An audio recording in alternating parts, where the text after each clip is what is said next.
Existe um erro silencioso que pode estar roubando a sua paz neste exato momento. E o mais preocupante é que talvez você nem tenha percebido. Muitas pessoas acreditam que estão buscando Deus, mas passam os dias obedecendo outras vozes. A voz do medo. A voz da ansiedade. A voz da mágoa. A voz da opinião dos outros. Sem perceber, entregam o controle da própria vida a tudo aquilo que as afasta da serenidade. E então algo estranho acontece. Mesmo cercadas de informação espiritual, continuam vazias. Mesmo frequentando lugares de fé, continuam inquietas. Mesmo pedindo ajuda ao céu, continuam presas aos mesmos conflitos. Porque existe uma diferença entre acreditar em Deus e permitir que Ele realmente conduza o coração. Talvez você esteja lutando contra problemas que não nasceram fora de você. Talvez a maior batalha esteja acontecendo dentro da sua própria mente. Enquanto você tenta resolver tudo ao mesmo tempo, sua alma continua esperando uma única decisão. Quem realmente governa os seus pensamentos? Quem determina suas escolhas? Quem conduz suas emoções quando ninguém está olhando? Porque enquanto houver muitos senhores ocupando espaço dentro de você, a paz continuará distante. E é justamente sobre isso que quase ninguém fala. Amigos, sou Maíse, sou sim do Meier, da Rua Dias da Cruz. E como dizia o ator Paulo Gustavo, quem é do Meier não bobeia. Eu nasci, na verdade, no Hospital do Exército, no HCE, que está aí até hoje, mas foi na Rua Dias da Cruz que meu pai e minha mãe me receberam. E quando eu tinha 7 anos, meu pai foi transferido para Brasília e nunca mais voltamos. Todo ano vínhamos de férias para o Rio de Janeiro. Eu tenho tios bem idosos que moram até hoje aqui. Mas meu pai começou a perceber que o Rio de Janeiro, de que ele sentia saudade, não existia mais. E foi aí que, mais velho, ele não queria mais vir.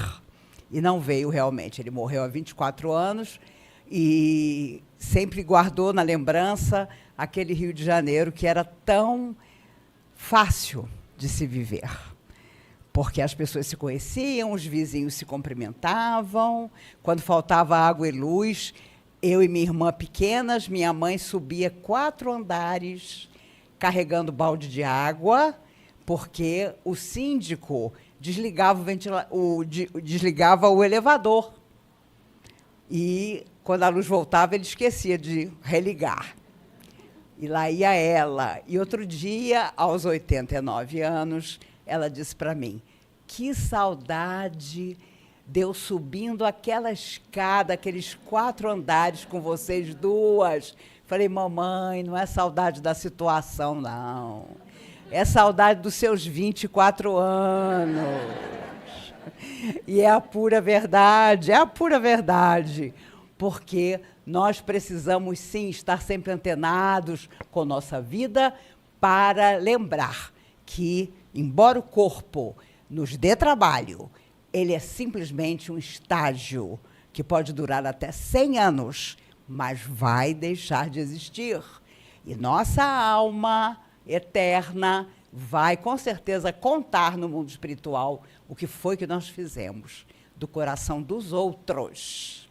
Aí é que está. O coração do outro é que vai contar a nossa história.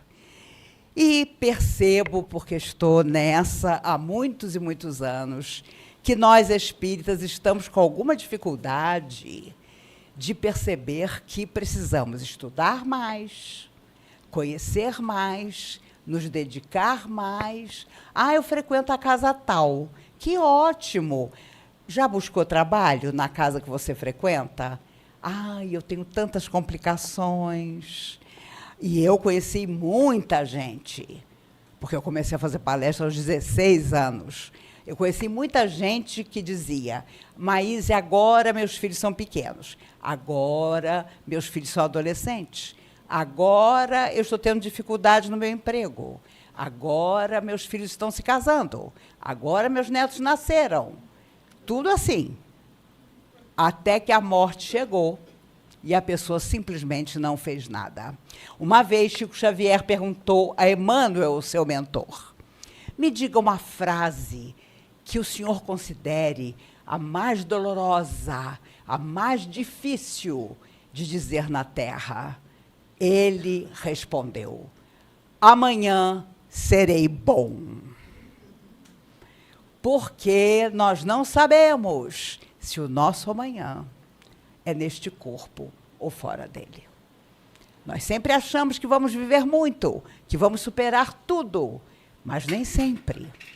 E por isso, quando Jesus afirmou: não se pode servir a dois senhores, ele não se referia simplesmente aos que mandavam na matéria e a Deus.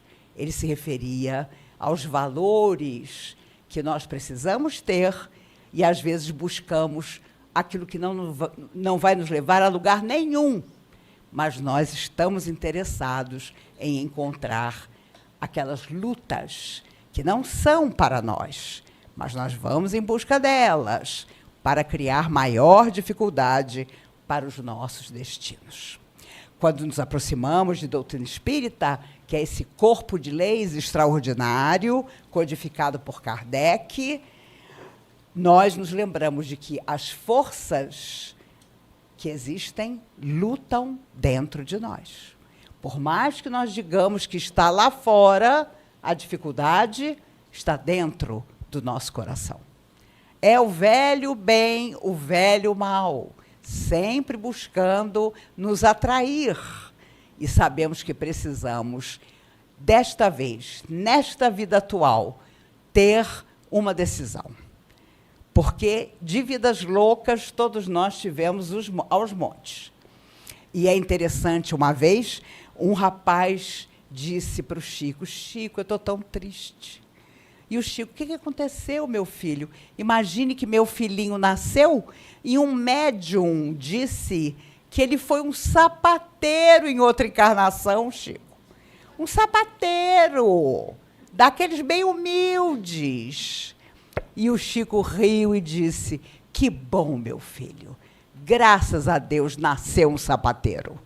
Porque todo mundo que chegava lá no Chico, eu sei que eu fui marquês, eu sei que eu fui rei, eu sei que eu fui rainha. Não aparecia um humilde que tinha sido um sapateiro, um pedreiro. E, finalmente, o Chico ficou sabendo que o filho do rapaz tinha sido um sapateiro.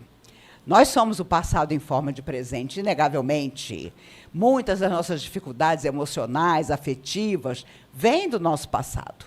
E há, infelizmente, coisas que nós alimentamos nessa vida mesma.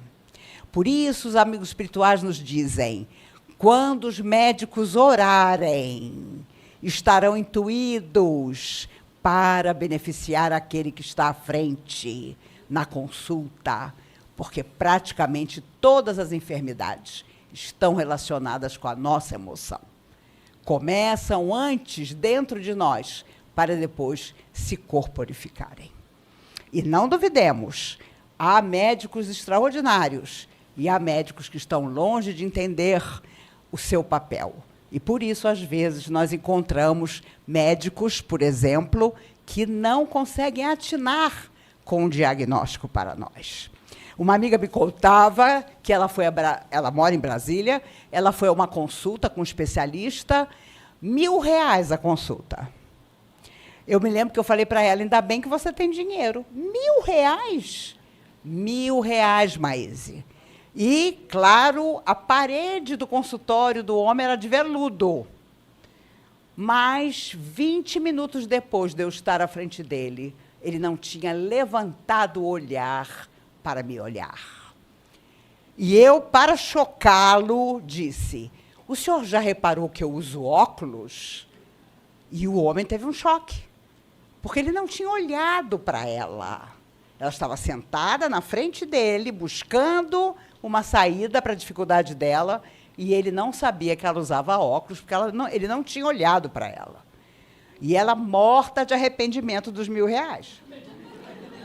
Com razão, dá para fazer um senhor mercado. Porque a verdade é que, às vezes, não nos conscientizamos da importância da tarefa que temos. E um dia haverá no mundo em que aquele que é responsável pela limpeza de uma rua saberá que está palmo a palmo com o médico, com o cientista, porque o trabalho de cada pessoa, da dona de casa, de todos aqueles que anonimamente levam a vida em frente, é importante. E nós espíritas, estamos esquecidos de tanta coisa. De chegarmos à casa espírita e dizer, como eu posso ajudar? Mas de levar a casa espírita dentro de nós para estar lá fora. Porque aqui, entre as paredes protegidas do centro, todos nós somos bons. Mas lá fora, no dia a dia, é que as coisas precisam realmente acontecer. Eu tive um vizinho que, na época eu tinha uma cachorra, eu entrava no elevador e eu dizia, bom dia. Ele com uma cara horrorosa. Ele não me olhava, ele me lançava aquela energia difícil. E ele tinha um filho, adolescente, o rapaz teve problemas, ele foi à comunhão. Para a falta de sorte dele, ele caiu na noite em que eu estava dando orientação. E ele entrou com o menino, contou toda a situação do filho, e eu pensei comigo na minha ilusão, quando eu estava voltando para casa. Meu Deus, obrigada. Porque ele viu que eu sou uma pessoa séria, sou uma pessoa que trabalha na casa espírita. Amanhã, quando eu entrar no elevador, ele vai me tratar diferente. No dia seguinte, eu entrei com a minha cachorra, isso já tem mais de 20 anos, e ele olhou para mim e disse, eu sei quem a senhora é. Por isso que a senhora tem essa cara de manhã cedo, de quem saiu do corpo. Vocês espíritas não são normais. Gente, juro, eu pensei, meu Deus, e pensar que esse homem está com um filho com um problema tão sério, foi orientado, infelizmente, por mim, e está me acusando de ser maluca. E eu, tranquilamente, disse a ele, o senhor sabe, a minha avó já era espírita na década de 20, quando a polícia fechava a casa espírita com madeira e prego. E os psicógrafos tinham que ir na delegacia, e o delegado dizia assim, quem é esse Eurípides de Bassanufo aqui? Quem é esse Bezerra de Menezes? Que receita é essa desse Dias da Cruz? Ali, para ser espírita, não era mole, não. Hoje é uma tranquilidade. Às vezes eu vou numa reunião social e as pessoas começam a se catucar. Aí eu estou sentadinha, a pessoa vem, você não é espírita? Sou. Aí deixa eu te contar um sonho. Aí a festa acabou. Porque forma aquela filinha de gente querendo contar que viu o avô no banheiro, que tem uma cadeira onde ninguém pode sentar porque o sobrinho sentava e morreu. É cada história de arrepiar. Principalmente porque são histórias de quem não estuda doutrina espírita. Precisamos estudar doutrina espírita. A cada 2 anos, eu vou citar meu exemplo, eu releio a obra de André Luiz através do Chico. Memórias do Suicida também, que é um clássico do mundo espiritual. Um livro extraordinário. E, quando eu conto as histórias, as pessoas dizem, de onde você tirou essa história? Aí eu digo, de Céu e Inferno, de Entre a Terra e o Céu, de André Luiz. Nosso Lar é o mais conhecido, por causa do filme. Mas os outros, a pessoa, nossa, eu li, mas eu não me lembro. Mentira, não leu. Porque se lesse, tinha que reler, e reler, e reler, até nós percebemos que ali está um mapa do mundo espiritual. Por isso, quando em 41 surge o Nosso Lar, os espíritas ficaram enlouquecidos, porque ainda queriam ter a ideia de céu, purgatório e inferno. Era tão confortável imaginar que, saindo do corpo, as luzes viriam nos buscar e nós não tínhamos mais nada para fazer. E foi isso que deixou o pessoal alterado. Tem gente até hoje que questiona a obra de André Luiz, porque ali está a realidade. aquilo que nós vamos encontrar, aquilo que nós deixamos para vir à Terra e vamos voltar para, novamente, estar em contato com essas forças. E aí nós temos que começar a pensar, por exemplo, quais as forças às quais eu me atrelo? Por que eu me desencorajo? Que forças são essas que me atingem para me desanimar, para me deixar melancólica? E quantos suicídios, meu Deus, que existem? Ano passado, na Paraíba, a primeira senhora que veio falar comigo me abraçou e disse: Maíse, eu vim te agradecer porque há 4 meses eu acompanho as suas palestras. Ai, que lindo! E aí ela disse: sabe como foi que eu descobri você? Eu fui ao mercadinho em frente à minha casa. E quando eu voltei, o meu único filho tinha se enforcado no lustre da sala. Isso e mais histórias que eu passaria a noite contando a vocês.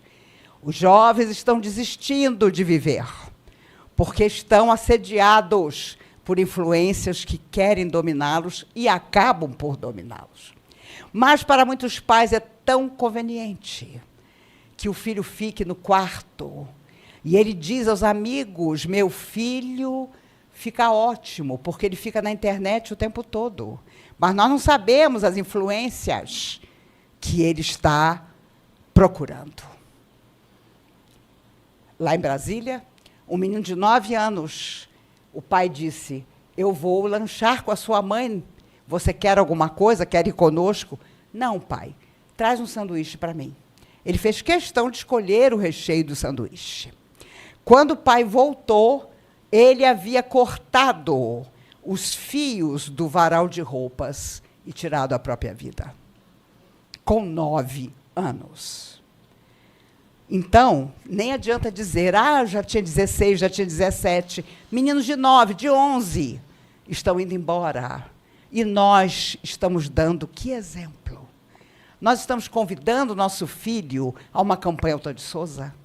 Nós estamos dizendo para o nosso filho: olha, hoje tem uma reunião lá no centro que é distribuir para as pessoas que precisam alguma ajuda. Vem comigo. Eu não chamo não, porque ele vai ficar chateado, ele não gosta dessas coisas. Mas as almas que vêm do espaço para progredir em nossos braços não podem ter muitos senhores dentro da sua emoção. Precisam ter um Senhor só, que é Jesus, sempre a nos dizer que precisamos amar e servir. Emmanuel dizia: acima de qualquer coisa, é preciso ser digno, reto, nobre. E hoje, quando você fala sobre isso, as pessoas logo dão desculpas, dizendo que a vida está muito difícil. Seu Eurípides de Bassanufo, certa feita, foi avisado por Dr. Bezerra de Menezes, que já tinha desencarnado em 1900, que embaixo da árvore, perto da casa dele, tinham 2 pistoleiros programados para matá-lo. E ele foi chamado para fazer um parto. Seu Eurípides era tiro e queda para fazer parto. Bastava bater na janela dele, ele ia. Ele pegou a sua pequena maleta e disse: doutor Bezerra, como é que eu faço? Eu vou ter que passar por eles. Vai andando, meu filho, vai andando que eu vou te inspirar. Ele começou a andar. A árvore chegando, ele já estava vendo os pistoleiros. E nada. Quando ele já estava quase em cima dos pistoleiros, doutor Bezerra o incentiva a tirar o chapéu. E seu Eurípides, sem saber como, disse: boa noite, senhores. E os pistoleiros: boa noite, seu Eurípides.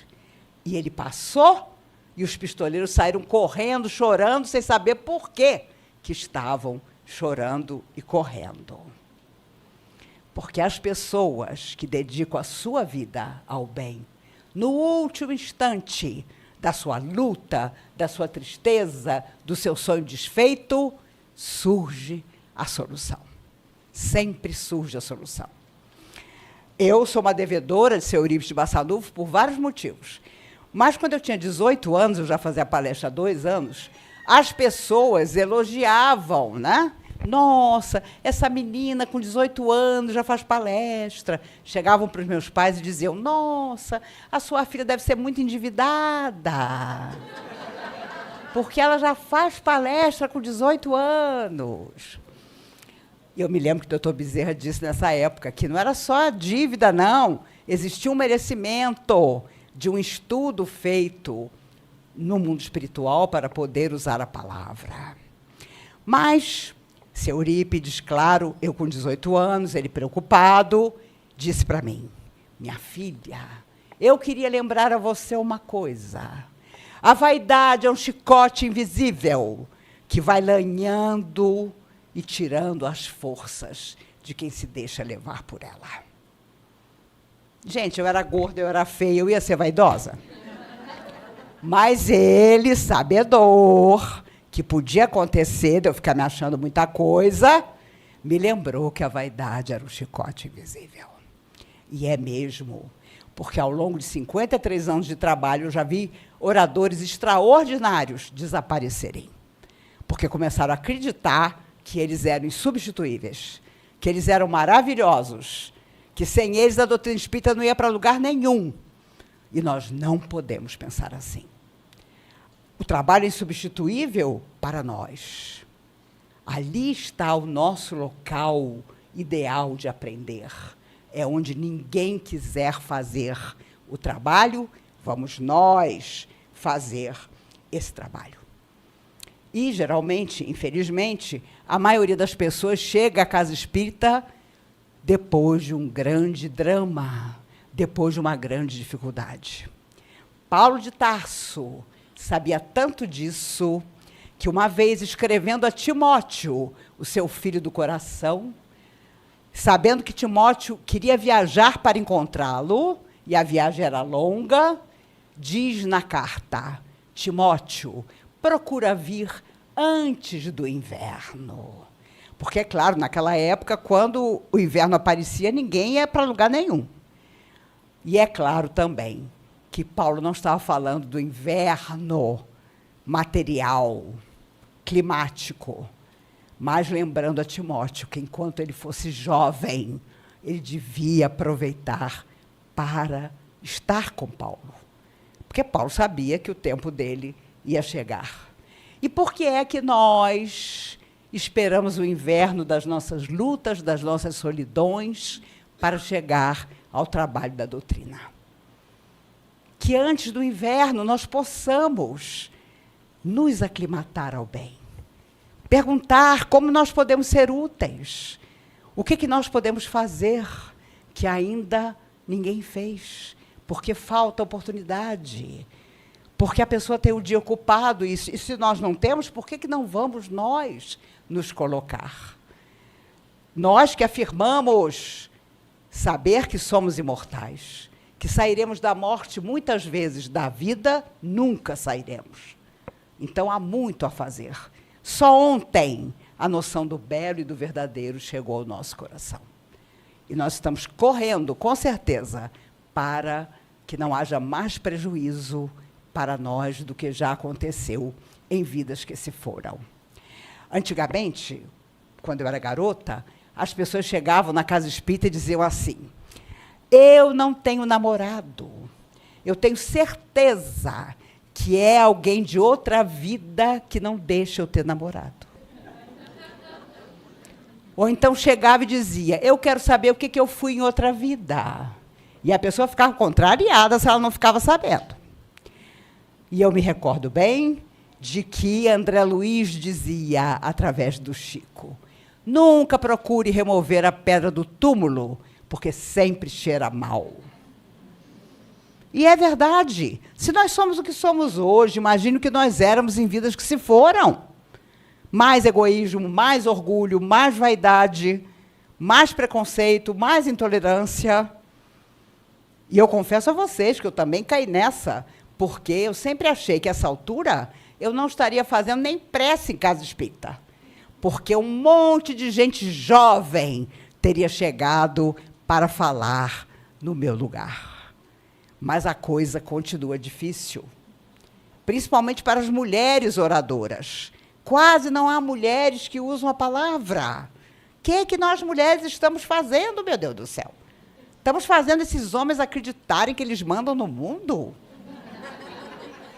Pelo amor de Deus, nós precisamos tirar essa ilusão deles. E aí sim o mundo vai melhorar. Porque eu garanto a vocês que, se as mulheres tivessem o poder nos povos, não haveria guerras. Porque a mulher é sempre mãe, e ela não admitiria ver um filho dela caminhando para a guerra, para a morte. Os homens acham lindo, mas nós, mulheres, sabemos o preço que se paga em várias vidas, pelas vidas que foram tiradas. E ainda assim somos tímidas, no caso, achando que não somos suficientemente inteligentes para assumir determinadas coisas. Meus amigos, as forças do bem sempre nos conhecem. As que não são do bem também nos conhecem. E nos conhecem de outros tempos. E elas vêm saber quanto nós já temos de amor dentro de nós. Uma vez, Chico Xavier estava vivendo um drama muito grande, uma dor muito grande. E ele sentou-se e começou a fazer uma oração. E ele pediu tanto para ser ajudado, porque ele estava precisando. Nisso aparece na frente dele, no meio do quarto, um espírito da sombra, para não dizer das trevas, e disse, com voz de filme de terror: você me chamou, Chico Xavier? Ele olhou aquele ser e escutou Emmanuel dizer no ouvido dele: não diga que você não chamou por ele. E aí ele disse: chamei, sim, senhor. E o que você quer comigo? Eu queria pedir que, com as forças nas quais o senhor acredita, juntando com as forças nas quais eu acredito, a gente fizesse uma prece para eu pedir o que eu estou precisando. E o senhor também. Ele, a alma sofredora, enraivecida, disse: Chico Xavier, já tinham me dito que com você era muito difícil. E desapareceu. Porque, na verdade, inspirado por Emmanuel, Chico fez ver que queria que a energia dele com a do Chico se juntassem. Essa é que é a verdade. Todo dia o Chico sentava na beirada da cama e dizia: Senhor, só mais esse dia. Senhor, só mais esse dia. Era a prece que ele fazia quando acordava. E ele viveu 92 anos. Quando ele morreu, o médico dele disse: é inexplicável que ele tenha vivido 92 anos, porque ele já devia ter morrido há mais de 20. Mas a vida desse homem era tão extraordinária. E não vai aparecer outro Chico Xavier, não. Quando ele desencarnou, era um tal de agora fulano é Chico, Beltrano é Chico. Aonde, gente? De jeito nenhum. O Chico não volta nunca mais, para completar, para começar. Esse vai ficar realmente embaixo de uma mangueira. E eu já sei, andei sabendo, que ele não está embaixo de mangueira nenhuma. Continua trabalhando.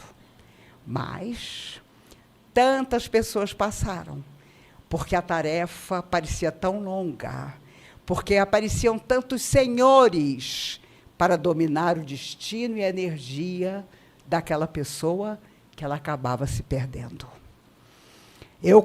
Ao longo de 55 anos, eu conheci oradores extraordinários, mas que desapareceram porque acreditaram que eram insubstituíveis. Nenhum de nós é insubstituível. Amanhã, a vida nos tomará pela mão, nos levará para novos destinos, mas permaneceremos no coração das pessoas, se tivermos sabido colocar no coração dessas pessoas todo o carinho, todo o amor possível. Pensemos sobre isso. Pensemos em tudo que nós poderíamos ter feito até hoje e não fizemos. Pensemos que nós temos que ter condições, equilíbrio, para continuarmos espíritas. Eu comentava com minha amiga aqui, que meu amigo Raul Teixeira costuma me lembrar: doutrina espírita não é para quem quer, é para quem aguenta. Porque a verdade é que a doutrina espírita nos fala de modificação interior, nos fala de transformação, de amar até doer, como dizia a Madre Teresa de Calcutá. E nós ainda não estamos fazendo isso, nem portas adentro da nossa alma, mas precisamos fazer. Agora ou nunca mais. Porque precisamos continuar seguindo sempre na certeza de que tudo nos convida ao outro, a enxergar o outro. E, às vezes, o outro está dentro da nossa casa e nós não conseguimos enxergá-lo. Isso é muito importante. Comecemos portas adentro da nossa casa. Depois nós vamos olhar em volta. Depois nós vamos olhar a casa que o nosso coração escolheu. E vamos seguindo confiantes, porque amanhã a vida nos retornará tudo aquilo que nós tivermos doado a ela. Eu me recordo de que Dona Canô, mãe de Caetano Veloso e Maria Bethânia, quando fez 100 anos, ela morreu com 105, no dia de Natal. Quando ela fez 100 anos, fizeram uma missa para comemorar. Quando ela entrando na igreja, a repórter perguntou: Dona Canô, nos diga, como chegar aos 100 anos assim como a senhora chegou? Ela deu uma risada e disse: ah, minha filha, eu só fiz uma coisa. Tudo que a vida me deu, eu devolvi para ela. Que simplicidade, que sabedoria, meu Deus. Um dia nós não vamos mais precisar de religião nenhuma, porque o que vai contar é o bem que nós tivermos feito. E não há mais nada que não seja isso. O bem vai falar de nós em toda parte. As pessoas, ao nos recordar, vão citar uma ou outra coisa feliz que nós deixamos no coração delas. E assim, com certeza, será. Meus amigos, eu vou pedir licença para sentar um minuto, porque as minhas pernas ainda estão com uma dificuldade. Pronto. Ai, que maravilha. Feliz quem inventou a cadeira. Na verdade,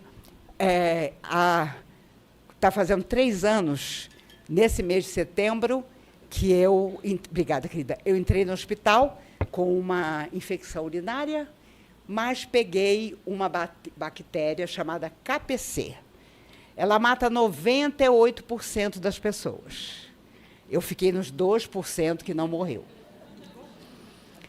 E, na verdade, eu fiquei paralisada do pescoço para baixo. Morei 7 meses com a minha irmã, com a minha filha e meu genro, e tive que voltar a andar depois de 2 anos de bengala, e hoje já consigo viajar a todos os lugares e respeito as minhas dificuldades para superá-las.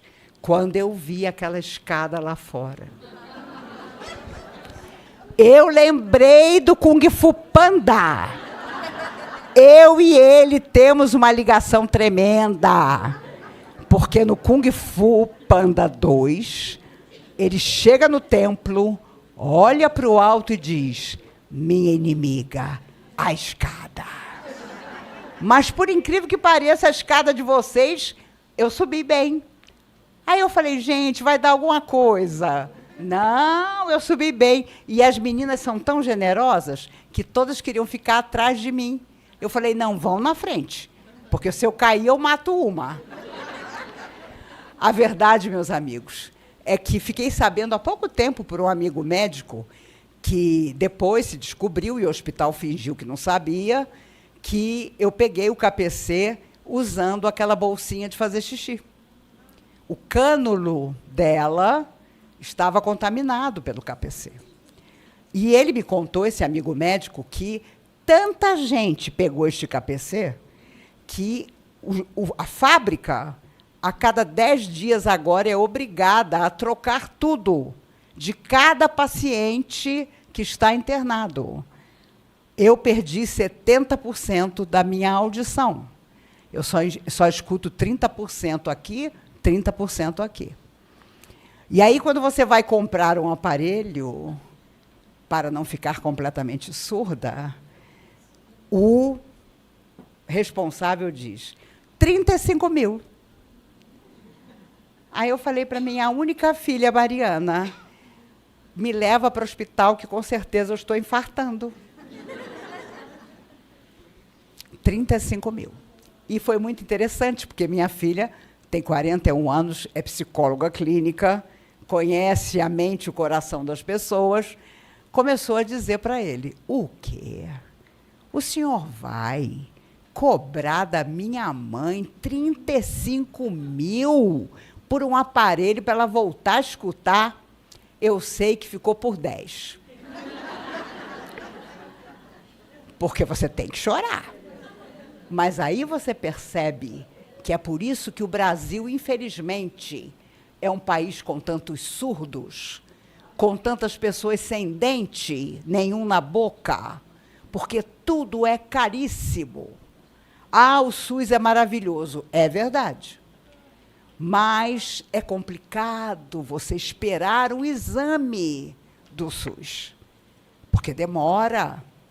Então, você tem que correr, porque é óbvio que você está correndo para melhorar o seu estado de vida. E aí,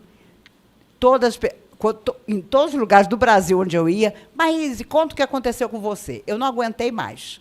Eu e a minha filha nos juntamos e escrevemos um livro, Aquele Tempo Entre Nós, em que nós contamos tudo o que se passou entre nós duas. Porque você imagina sua filha única querendo que você pare de respirar, né? Porque ela se fez. Ela quis mandar em mim e mandou. Porque eu dependia. Eu estava morando na casa dela. Meu genro maravilhoso. Minha filha maravilhosa, mas filha única. Né? Não queria que eu morresse nem na próxima encarnação. Então, cada capítulo começa com ela e termina comigo. O outro começa comigo e termina com ela. Até tem uma playlist das músicas que nós escutávamos para nos distrair. My Way, de Frank Sinatra, é uma delas. My Way devia ser um hino nacional, porque ali está, quando Frank Sinatra diz, eu fiz tudo do meu jeito. E olha, cá entre nós, meninos, foram 7 meses de cadeira de roda, de fralda, de cuidadora, de exercício de manhã, de tarde, de noite, escutando os médicos dizerem sua mãe nunca mais vai levantar da cama. E aí, minha filha dizia, o senhor não conhece minha mãe. Ela vai voltar a fazer palestra. Aí o médico ficava com aquela coisa, e o interessante é que o livro ficou alegre. Não ficou um livro triste, mas o que eu estou puxando esse assunto, cá entre nós, não tem livro para vender hoje aqui. Se você quiser, é www.aqueletempoentrenós.com.br. A própria Mariana embala o livro e manda para sua casa. Mas o que eu quero contar é que, pelo Instagram, as pessoas começaram a contar as suas histórias. Maíse, eu sou espírita. Mariana, a minha filha também se chama Mariana, mas ela não fala comigo. Mariana, minha filha, abro parênteses, ela não é espírita, ela não tem religião. A religião dela é a psicologia. Ela atende das 8h30 da manhã às 10 da noite, todo dia. E tem paixão pelo que faz. A segunda mensagem dizia, Mariana, eu estou lendo o livro de vocês para minha mãe demente. E ela entende tudo. Porque eu e ela estamos passando pelo que vocês contam no livro. Cazuza dizia, filho único é a perfeição absoluta. Mas filho único não é mole de aguentar. Quando você tem dificuldades, e eu tenho um problema mais grave, eu sou completamente assintomática, eu não sinto nada nunca. E aí, quando você cai dura, você cai dura. Porque você não sente nada. E isso é um risco. Feliz de você se você sente dor de cabeça, dor no ombro, né? Porque é um sintoma de alguma coisa, você tem que correr atrás. Mas quem não sente nada é muito complicado. Então, meus amigos, eu estou falando tudo isso só para dizer uma coisa. A única coisa que não muda em nossa vida é a fé que nós temos. É aquilo em que nós acreditamos. É todo mundo dizer que vai dar errado e essa chama que não morre dentro de nós dizer, vai dar certo. No último instante, ouvi isso de seu Eurípides de Bassanufo, que me disse certa feita, no último minuto, sempre surge a solução. Às vezes, renúncia, porque aquilo que nós queremos não virá para nós. Às vezes, uma revelação. O outro, a situação, também precisava da nossa paciência para deslindar-se. Não importa o que nos aconteça, quem vai falar de nós no mundo espiritual é a forma como nós reagimos ao que nos aconteceu. Quanta gente que nos torna infelizes e nós continuamos ao lado da pessoa, achando que temos que ficar ao lado dela.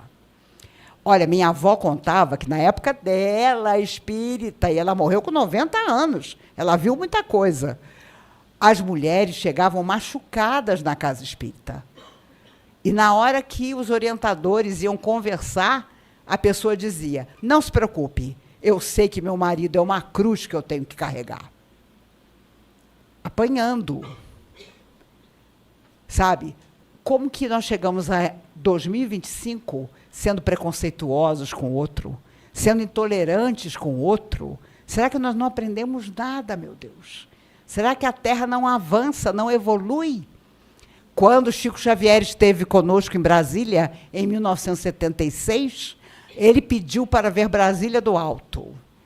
E foi levado até o alto. Quando ele olhou Brasília, lá de cima, ele disse, essa é a terra dos grandes reencontros espirituais. As pessoas vieram para cá achando que voltariam para suas terras, mas nunca mais voltaram. E o meu pai era um caso típico. E ele disse, um dia, quando os seres de outros planetas que nos acompanham desde a Idade da Pedra se comunicarem com os governadores dos países aqui na Terra, este encontro será em Brasília. Eu logo vi que tanto ele como eu e todo mundo que estava ali já não estaria mais encarnado. Da turma que estava ali, eu acho que sou a única que ainda está na Terra. Já foi todo mundo. Mas que extraordinário será quando esses seres que nos acompanham há tanto tempo vierem nos dizer que Jesus também falou para eles. Há muitas moradas na casa de meu pai. Eu me vou para vos preparar o lugar. Meu pai trabalha até hoje. Eu trabalho também. Quando o cego de Jericó chega a ele, cego, completamente cego, Jesus sabiamente pergunta, que queres que eu te faça? Isso é conhecer a alma humana como ninguém. Porque ele podia ser cego, mas querer outra coisa. Senhor, que eu veja. Ele não disse, Senhor, que eu enxergue. Ele disse, Senhor, que eu veja. Ver é mais do que enxergar. Pois eu quero. E cura o cego de Jericó. Meu Deus, e nós... Vou abrir um parêntese. Os espíritos amigos dizem que muitos de nós, espíritas de hoje, estávamos na época do Cristo ouvindo da sua boca o sermão da montanha. Essa epopeia de luz. E, com certeza, não fizemos nada, porque, senão, não estávamos aqui até hoje. Já teríamos avançado mais. Por isso, um só Senhor. aquele que comanda as nossas emoções e nos ensina a ser felizes fazendo os outros felizes.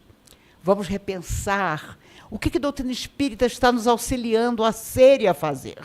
Se não há nada, vamos procurar outra coisa, porque nós precisamos avançar. Avançar no coração, na beleza de nossa alma, no abraço fraterno, no sorriso, mesmo quando temos enormes dificuldades para sorrir. Não nos esqueçamos de que todos os dias são dias de amar, são dias de lutar para sermos cada vez melhores. Um rapaz que trabalhava no Instituto Médico Legal, em Uberaba, disse: Chico, eu já abri não sei quantos corpos, nunca encontrei essa alma de que você fala. E o Chico, sorridente, disse: meu filho, mas você está procurando o passarinho quando ele já saiu da gaiola? Um dia, alguém nos dirá, quando for o nosso último minuto na Terra: bem-vindo, amigo, o mundo ficou um pouco melhor, porque você viveu nele. A Alta de Souza, poetisa do Rio Grande do Norte, a primeira vez que psicografou uma quadrinha através do Chico, chorava tanto que o Chico disse: eu não sabia se era eu que chorava ou ela que chorava usando meus olhos. E ela tem uma quadrinha que eu adoro, é a minha favorita. Ela diz: embora desiludida, alma cansada e sincera, por muito te dou a vida, não desanimes, espera. Que nós possamos esperar, mas esperar servindo, esperar amando, esperar dizendo: olha, hoje eu não estou bem, eu converso com você amanhã. Hoje você me pegou num momento difícil, mas eu tenho certeza que daqui a umas horas eu vou poder ajudar você como você merece ser ajudado. Mas não batamos a porta no rosto da pessoa que nos procura, porque o dia de amanhã vem perto. As pessoas contavam coisas horrorosas para o Chico. E Emmanuel dizia para ele: o dia de amanhã vem perto. Sabedor de que a pessoa sairia dali e ia buscar, com certeza, o seu próprio destino. Um rapaz chegou até o Chico carregando a filha, cega, surda, muda, paralítica. Chico, eu estou indo para São Paulo para buscar socorro para minha filha. Ela só tem 7 anos, tem todas essas dificuldades. E o Chico abraçou os dois. Vai com Deus, meu filho. Siga o seu destino, sua filha é tão querida, porque tem você como pai. O rapaz se afastou. E Emmanuel diz a Chico: ele era um menestrel no século XIII e andava pelos castelos, fazendo com que as moças se enamorassem. A cada uma delas, enquanto ele cantava, prometia casamento. Houve uma que acreditou. E ficou esperando que ele voltasse. E ele não voltou.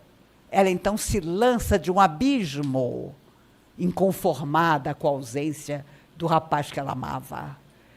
Ali, na década de 1970, estava o menestrel de ontem, hoje pai amoroso, carregando nos braços a filha que tinha sido suicida no século XIII.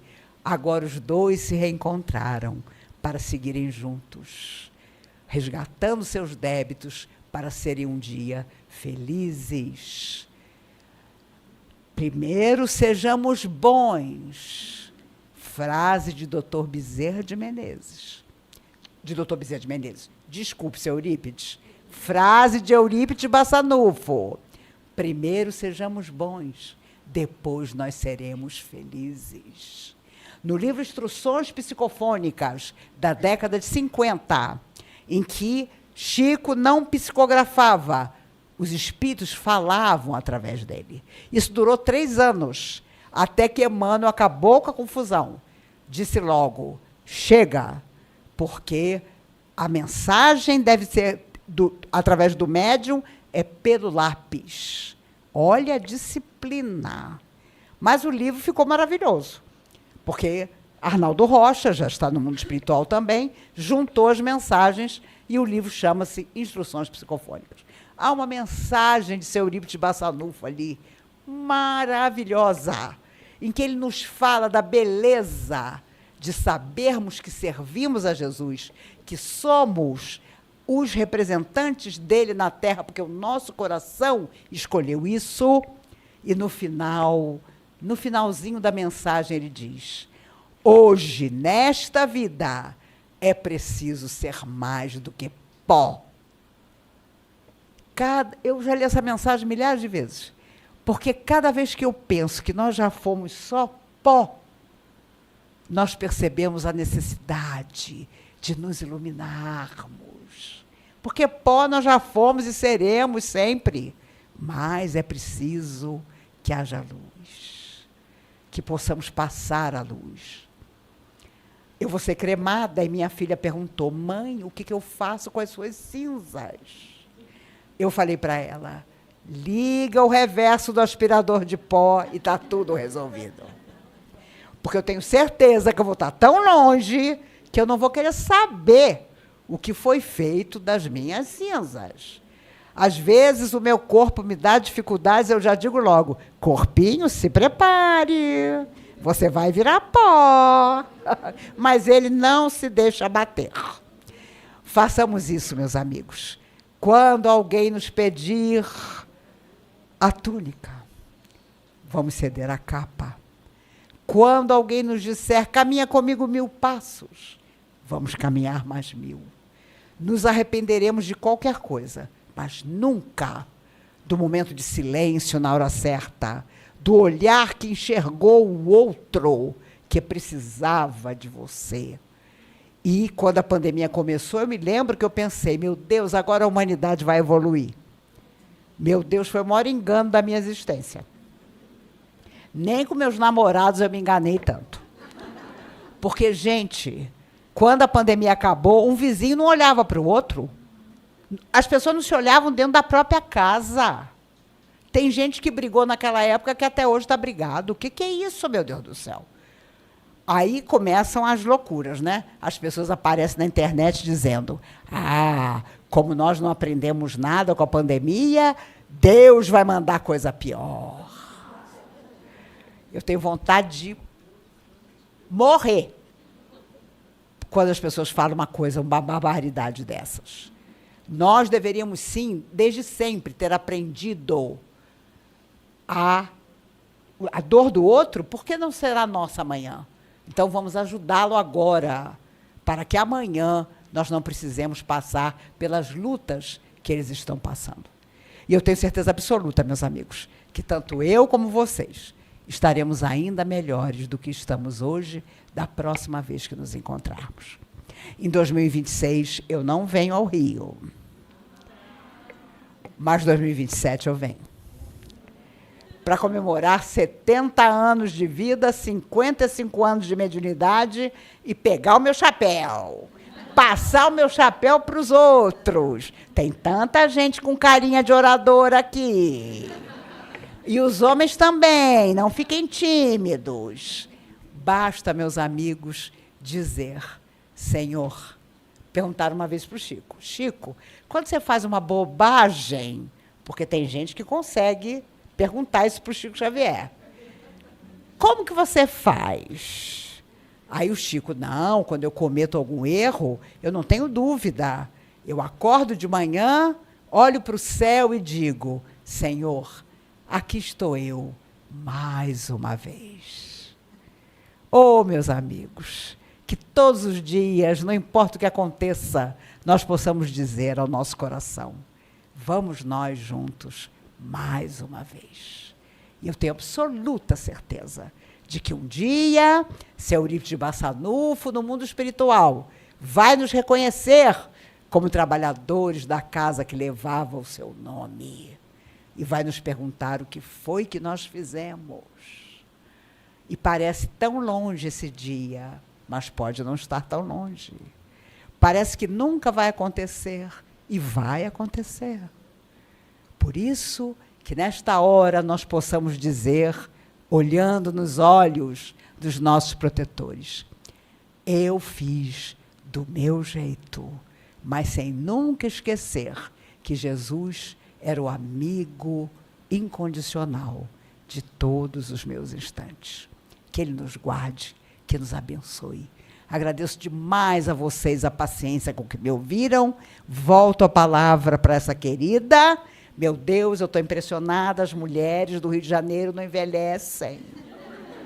Eu estou uma cobra de velha, gente. Mas eu vejo, encontrei já minhas primas, gente, o que acontece que esse povo não envelhece? É um povo que tem praia, é um povo que passa 2 horas no trânsito, mas depois olha o mar. Para nos confortar, Oscar Niemeyer dizia, o azul do céu é o mar de Brasília. O que eu posso fazer? Né? Destino é destino. Mas não tenham dúvida, da próxima vez que nos encontrarmos, eu tenho certeza absoluta, tanto eu como vocês, estaremos com Jesus mais entronizado no nosso coração. No final da vida, poucas coisas realmente importam. O dinheiro fica. Os títulos ficam. As disputas ficam. As preocupações ficam. Mas existe algo que segue adiante. O amor que você ofereceu. O bem que você praticou. A mão que você estendeu. O coração que você acolheu. É isso que permanece. Talvez você não consiga mudar o mundo inteiro.